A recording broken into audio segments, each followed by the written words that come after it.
Olá pessoal, aqui é Miquel Sousa do canal Jogos no Tabuleiro. Hoje venho fazer aqui não um VS, uma análise comparativa entre estes dois jogos pelas suas mecânicas, pelos seus componentes, pelo modo como jogam. Não é esse tipo de análise, é uma análise diferente, até porque eu ainda não joguei aqui o Black Angel, falta-me jogar, mas joguei muito o Troyes, ou Troyes, como se costuma dizer, mas é Troyes no original.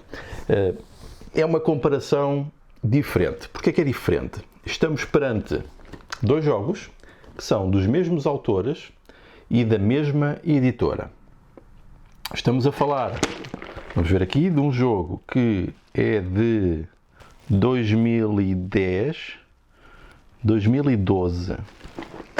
É a referência que aparece aqui. Ambos, portanto o jogo há de ser mais ou menos dessa altura, ou seja, mais ou menos há 10 anos.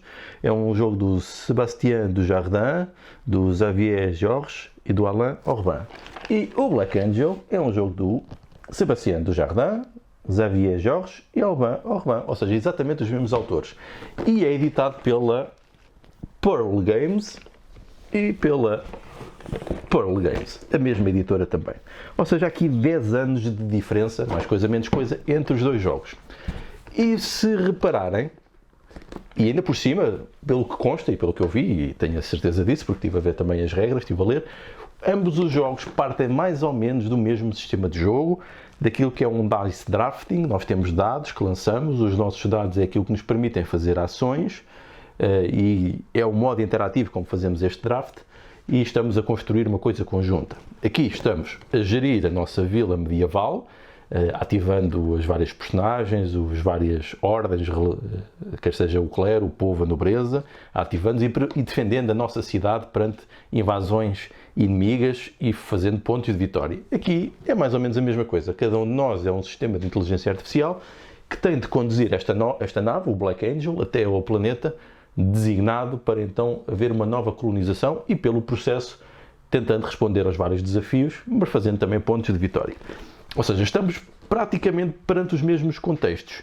O que é que mudou aqui? Vejam, o tamanho da caixa, bastante diferente, ou seja, esta é muito maior que aquela, arte gráfica e o tema. Ou seja, arte gráfica, temos aqui uma arte gráfica quase que deve ter sido desenhada à mão, mas tem esse aspecto, aparente a isso, que tem aqui uma ligação com algum tipo de iconografia medieval, mas que se insere nestes tons pastéis e nestes jogos com um grafismo que não parece tão moderno dos jogos de tabuleiro do modelo europeu do início do século XX. Temos aqui o exemplo disto, de um jogo com alguns aspectos gráficos que não agradam a muitas pessoas. No entanto, apesar de eu gostar bastante deste design, acho que está bastante bem conseguido para o tema do jogo.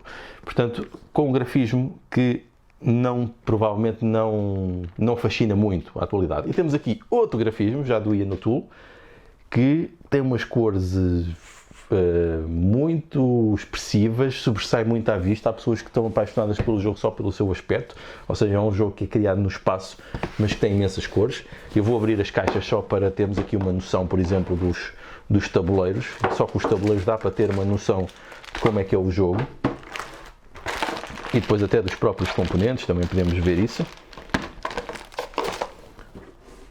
Portanto, temos aqui o tabuleiro do Troyes, confundir. Como podem ver, aqui um tabuleiro que não se sobressai assim muito perante aquilo que tem sido visto ultimamente. E as cartas vão pelo mesmo caminho. Os componentes são dados normalíssimos, com tokens e meeples e cubos, coisas normais neste tipo de jogos. Enquanto, se abrirmos aqui o Black Angel, vamos ver então o que é que mudou. Vamos ver aqui um tabuleiro que me parece ligeiramente maior, mas que tem uma expressividade cromática bastante grande, com outro tipo de componentes. Vamos ver aqui os componentes, também os dados. Vemos dados muito maiores, que supostamente há quem goste mais de agarrar nisto. Vemos componentes em plástico, já próprias. Isto são as navezinhas.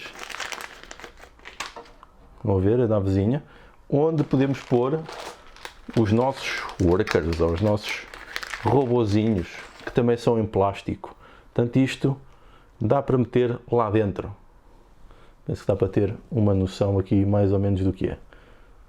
Portanto, é uma coisa bastante diferente já, que exige outro tipo de componentes. Tem também alguns cubos. Tem uma miniatura bastante bem trabalhada da nave. Temos aqui também. Portanto, é uma coisa já com um tipo de design de produto diferente. Os próprios talhos mais coloridos.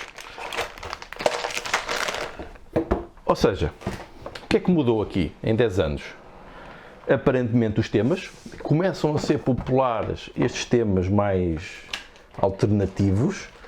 Não significa que se tenham deixado de fazer estes temas medievais, até porque se gozava bastante que os Eurogames eram sempre a trocar beijos no Mediterrâneo, ou temas medievais desse tipo, que é uma coisa muito típica nos Eurogames e nos jogos no modelo alemão, um pouco para distanciar da história, porque sabemos que eles têm algumas dificuldades com a história contemporânea mais recente.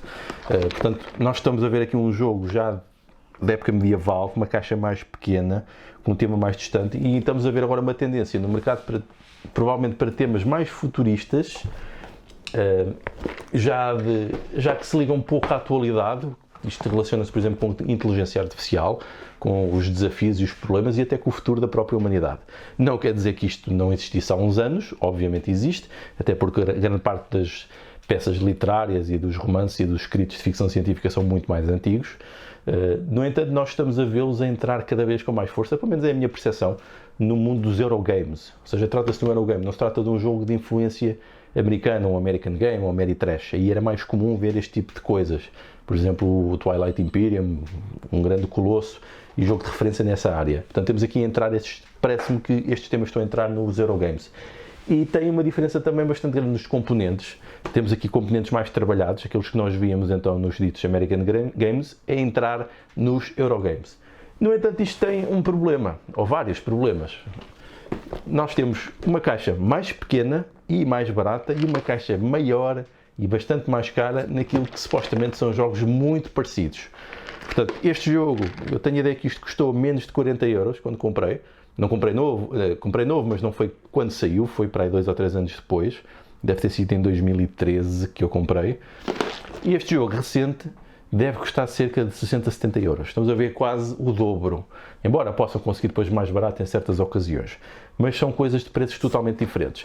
E neste momento o hobby está a atender muito para isto. Jogos caros, ou jogos com preço que antigamente era feito de outra forma. Portanto, isto levanta questões de sustentabilidade sobre aquilo que se valoriza.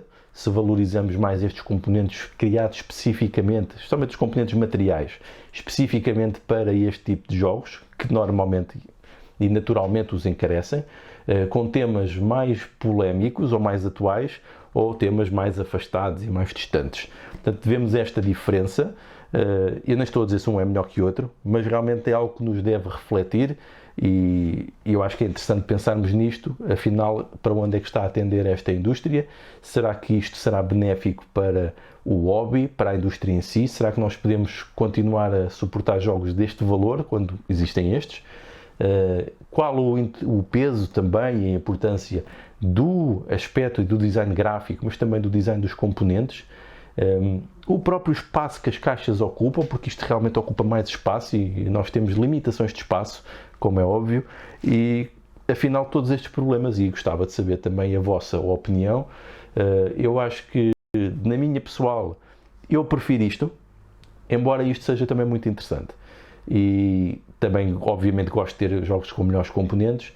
No entanto, começo a ficar um pouco preocupado com a sustentabilidade disto e se realmente vale a pena apostarmos neste tipo de coisas quando existem provavelmente outras alternativas também criativas, mais sustentáveis e mais equilibradas e que não nos fazem gastar tanto dinheiro, especialmente para nós portugueses, porque nós compramos os jogos ao mesmo preço que compram os outros europeus, por exemplo, e o nosso poder de compra é bastante inferior, por vezes metade ou menos do que isso. Portanto, para nós poder comprar um jogo de 70 euros é uma coisa bastante dispendiosa, enquanto obviamente nestes seria provavelmente mais em conta. é uma coisa também que devemos refletir, e será que isso também não influencia o próprio estado do hobby em Portugal e no mundo? E será que isto não se tornará sempre elitista na medida em que os preços vão continuar a crescer se tenderem para estas soluções? Pronto, ficam aqui estas reflexões e espero que possam partilhar também aqui algumas opiniões sobre isto. Isto é interessante se gerar algum debate, aproveitando o facto disto ser partilhado no YouTube e nas redes sociais, onde podemos facilmente interagir hoje em dia. Então fica aqui esta análise e comparação entre dois jogos, de um ponto de vista alternativo e para refletirmos sobre o hobby e sobre os jogos de tabuleiro modernos para onde eles estão a tender. Adeus!